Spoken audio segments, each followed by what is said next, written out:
UP STF की Noida unit ने गाजियाबाद की कविनगर क्षेत्र में एक बड़े अवैध दूतावास रैकेट का पर्दाफाश किया है।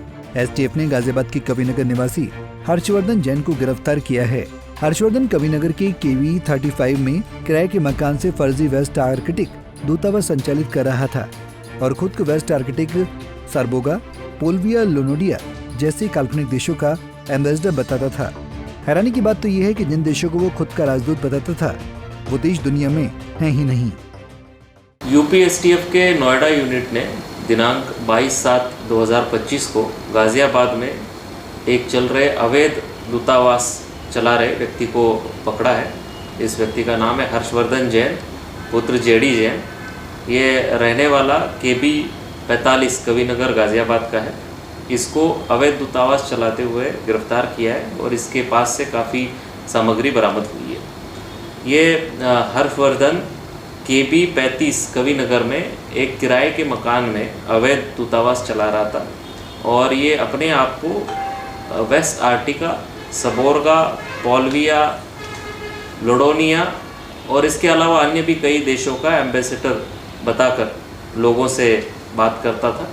पुलिस को उसके ऊपर शक न हो इसके लिए हर्षवर्धन डिप्लोमेटिक नंबर प्लेट लगी गाड़ियों का इस्तेमाल करता था और लोगों को झांसे में लेने के लिए प्रधानमंत्री, राष्ट्रपति समेत कई नेताओं के साथ मॉर्फ की गई तस्वीरें दिखाता था। आरोपी हर्षवर्धन लोगों को विदेशों में बड़ी बड़ी कंपनियों में काम दिलाने के नाम पर दलाली करता था। इतना ही नहीं, शेल कंपनी के जरिए हवाला रैकेट भी चलाता था। एसटीएफ की जांच में पता चला कि हर्षवर्धन के कुख्यात तांत्रिक चंद्रस्वामी और अंतर्राष्ट्रीय हथियार डीलर अदनान खगोशी से भी संबंध रहे हैं। बता दें कि 2011 में हर्षवर्धन के पास से अवैध सैटेलाइट फोन बरामद हुआ था, जिसके संबंध में कविनगर थाने में मामला दर्ज है।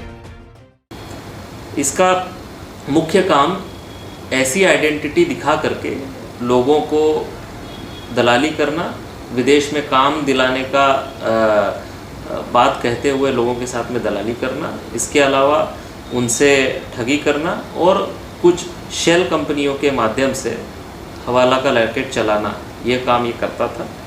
इसको एसटीएफ नोएडा की टीम द्वारा गिरफ्तार कर लिया गया है। यहाँ उल्लेखनीय बात ये भी है कि ये अभियुक्त 2011 में भी एक बार गिरफ्तार हो चुका था। इसके पास से उस समय पे सैटेलाइट फ़ोन बरामद हुआ था और थाना कविनगर में उसके खिलाफ मुकदमा भी पंजीकृत किया गया था। हर्षवर्धन की गिरफ्तारी में उसके पास से 4 गाड़ियाँ मिली है जिसपे डिप्लोमेटिक तरीके के नंबर डाली हुई नंबर प्लेट्स लगी हुई है।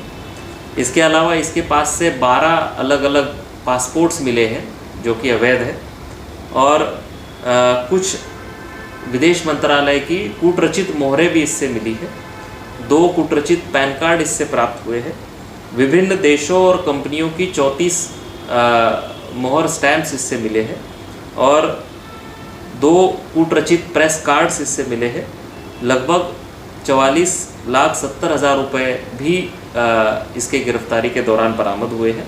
कई देशों की विदेशी मुद्रा भी मिली है जिसमें कोई कंपनियों के दस्तावेज भी हैं और 4 गाड़ियों के अलावा और उन पे लगी हुई नंबर प्लेट्स के अलावा और 18 नंबर प्लेट्स भी इसकी गिरफ्तारी के दौरान बरामद हुई है। बहरहाल इस मामले में कविनगर थाने में अभियोग पंजीकृत कर लिया गया है। आरोपी हर्षवर्धन को हिरासत में लेकर पूछताछ जारी है। यूपी एसटीएफ की टीम इस रैकेट के अंतर्राष्ट्रीय कनेक्शन और उससे जुड़े लोगों का पता लगाने में जुटी है। पंजाब केसरी टीवी के लिए गाजियाबाद से संजय मित्तल की रिपोर्ट।